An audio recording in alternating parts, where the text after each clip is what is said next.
Hello, everybody, and welcome back to 50 Shades of Tay. I'm Taylor Gonzalez, and my guest today is the writer and director of the upcoming horror thriller, The Other. I'm so excited to welcome Paul Etheredge. Paul, how are you doing today? Oh, fantastic. I'm on the roof of a very nice hotel, so Ooh, fancy, it's a little fancy. little posh. Not the best Oh, background, but still, oh, that's nice. I hope you're having a relaxing day so far. yes. Yeah, it's great. So I had the opportunity to check out The Other last night, and I Oh, really good. enjoyed it. I thought it was so fresh and unique. I was wondering, because you're the writer and the director of this, where did the Mhm. idea for this story come from?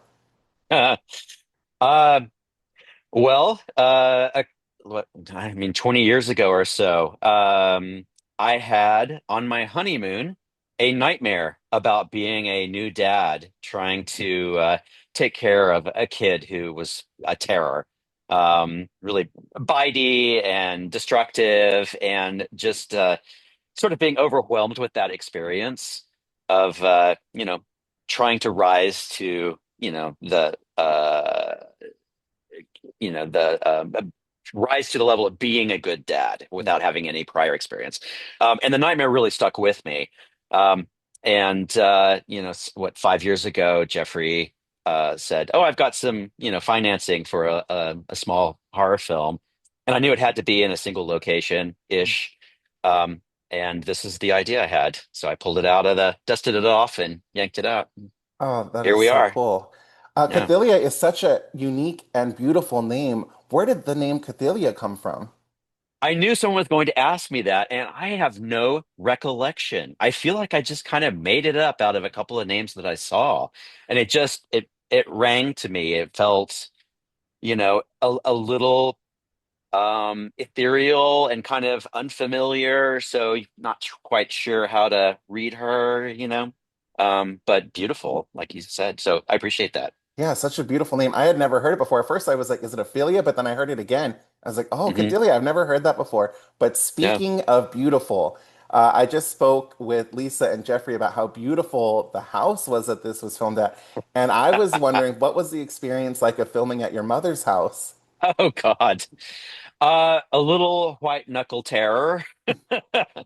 Um, my mom had just redone the entire house. In fact, she finished the kitchen like the day before we shot in there, and I kicked her out. She had never even used the kitchen, and I'm just like, "Oh my God, we're gonna destroy this house." There's gonna be blood everywhere, and but we couldn't get a location that suited us, and we were just at the countdown. So I was like, "Please, please, please, move out for 5 weeks, and Oh, don't come back." well, it worked So. perfectly because it's such a beautiful location. I kept pausing it and like uh, looking at it, and I was like, "What a nice house!" So I had to ask them, and when I found out it was your mom's house, I was like, "Oh, that Oh is so yeah. cool! You should totally have like a family screening there of the film. I think it's the perfect setting." Oh, well, good idea. My family's so sick of this movie now, though. Well, as I mentioned, you wrote and directed this, so I was curious, which scene changed the most from when you initially wrote it in the script to the final version that people are going to see when they watch this? Oh, wow. Which scene changed the most? While we were shooting the film, any film, there are uh so many hurdles that pop up that really kind of change your the direction that you go in. I mean, I would say that the climax changed a lot. There were more stunts. There was more um, kind of paranormal activity going on.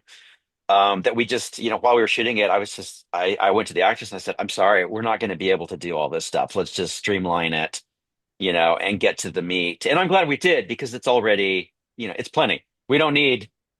I tend to overdo it. We don't need 5 more minutes of people flying around a room. Oh my gosh.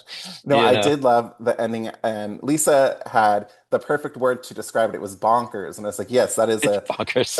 Yeah. crazy bonkers ending. I just couldn't believe it. I was like, wow, this is a really unique, different take on this story. I loved it so much. Well, And then I did good. have one more question for you. Hmm. Uh, this film, I feel like it's Friday the 13th when it releases. I'm a huge fan of double Oh features. shit! Did you not realize it's I, Friday the 13th? I had not made that connection yet. I didn't Oh, realize either till I was excellent. doing my notes last night. I was like, okay, it releases on Friday. And I was like, Oh, there's a Yeah. Friday the 13th in June. So, Yeah. as a big fan of double features and it being a holiday, which Friday the 13th would you say you would maybe pair this with for a double feature? Oh, of the actual Friday the 13th series? Hmm.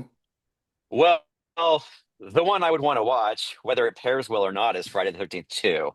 Ooh, nice, Um, nice. just, I mean, because that's a really good Friday the 13th. No, completely agree. But Yeah. Paul, I can't thank you enough for your time today. Oh, thank you. Congratulations on the upcoming release. Everybody, be sure to check out the other on digital and demand Friday the 13th. Bye, Paul. Thank you so much. Bye bye, Taylor. Thank I you. appreciate it. Thank you.